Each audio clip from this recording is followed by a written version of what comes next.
Playing Yu-Gi-Oh can be expensive, with multiple staples being around $5 to $10 a copy, certain cards being $50 to $200 a set, and mini reprints only occasionally happening in megatens or random side sets every year. It's very difficult to get into the game.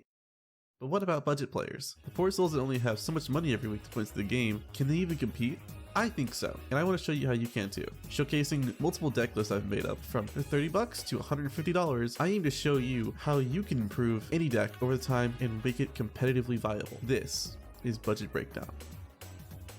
Ladies and stray cats, welcome to Budget Breakdown. Beforehand, a show to show some fun decks you can play. Yet after a small little rebrand and a little loan of $1 million melt fees, I'm here today to tell you the best way to play some of the best decks in the game while not burning through your entire dollar like a bonfire. As of writing this video, Yu-Gi-Oh has been in a Tier 0 format for over half a year. Once again, Tier 0 formats comes a huge spike in just that deck's price alone, but surprisingly, we can still play this meta deck without breaking the bank. And that's just one of the options we have available to us to really build affordably. So what is the best way to play the best deck on a price? Well, Snake Eyes is actually pretty cheap if you take some undoubtedly good cards out of the main deck and play some slightly less playable cards in place of those. Even better, it uses most of Snake Eyes' core deck while still being around $150. Let me show you what we can get.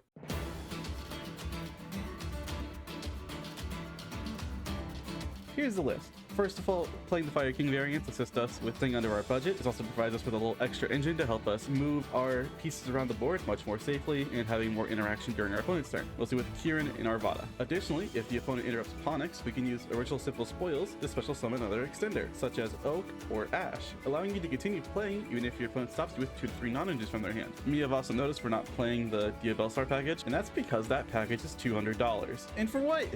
A free way to search OSS and a free body for it? We can do that just as easily. Well, minus the free body. Small World and Where Art Thou are both easy ways for us to search any level 1 addition to OSSs, giving us over 10 ways to search Poplar and making it very reasonable to see them during the turn. Next, we can talk about the extra deck, and as you can see, the extra is actually kind of normal compared to the regular while under budget. Without Black Witch, Celine doesn't really do much in this build, unless you intend to summon back an effect veiler to summon access code, and aside from Promethean Presence, almost none of the extra is actually expensive. But we did need to fill in some of the space, so we added a Grunix Eternity. If Grunix/Flamberg are left on the field, you can have a free board wipe, while Unicorn is here to try and fill in the space that SP left behind. Poorly. Unfortunately, the best way to describe this is SP is a very good card if you ever feel the need to start playing competitively, or feel in a range to look into a competitive scene. Definitely get into SP as soon as possible. Finally, the Dragloobian OTK/negate package is here also to be a useful part of the end boards when we can see it actually happen. Either end on us with a 9,000 attack Numeron Dragon to help us OTK further, or see a free Hope Harbinger. Now the side deck, which is surprisingly reasonable if you don't want Crossout Designator, which is around $9 for a whole playset, but the rest you can actually get for only around $12. Even better for you, we're playing some pretty commonly used cards in the side deck, like Ghost Spell, which negates the activation of effects involving the graveyard, and Droll, a card designed to stop the opponent from adding cards from their hand. You may ask then, why are we not playing this in the main deck over some of those cards?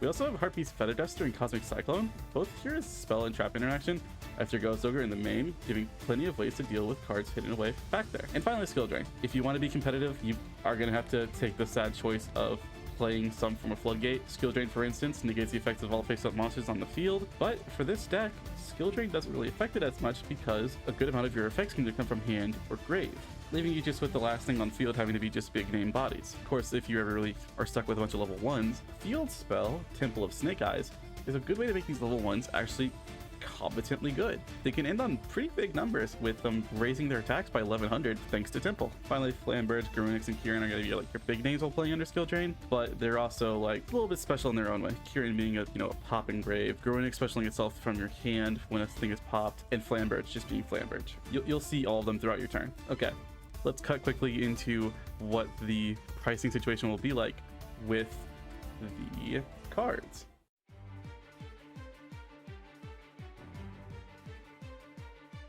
Starting in the main deck, we have 13 cards over $5, and only Original Simple Spoils is over 10.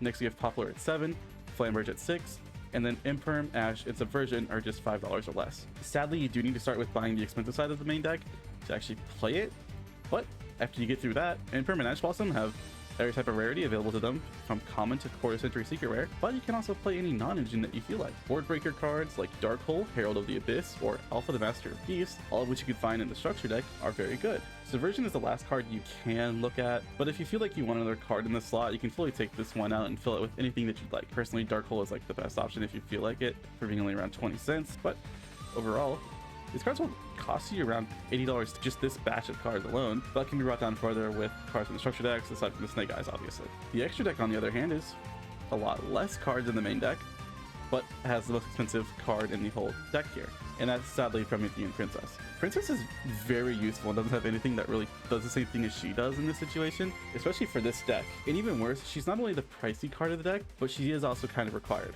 Relinquish Anima is the next one with $8 on this one, and being a handy piece of interaction that helps extend, and being a handy piece of interaction when necessary, is being a way to keep Snake Eye cards in the grave. And finally, Access Code, which previously was $20, is now reprinted in almost every rarity in the game. He's still around $5, but for another OTK option and an inboard clear, you have a lot of different ways to end the game off at your disposal. Now, before I let you go and like buy all these cards, let's look into some other engines that you could definitely play instead. I didn't feel like going into much detail with these ones, but these all have a lot more advanced details into them. Specifically, Melodious and Super Heavy Samurai, who are both rank 4 turbo engines with Infernal Flame Banshee, but Melodious also gives you access to a bounce or a banish 3 from the grave, while a Super Heavy gives you free access to any level 8 or 10 Synchros to play with again. After that, Infernoid was just recently released, so I'm not positive how much cheaper it'll be, but it is a option as a whole with a deck that is primarily DD Crows, and a board that can end up to 8 negates on it.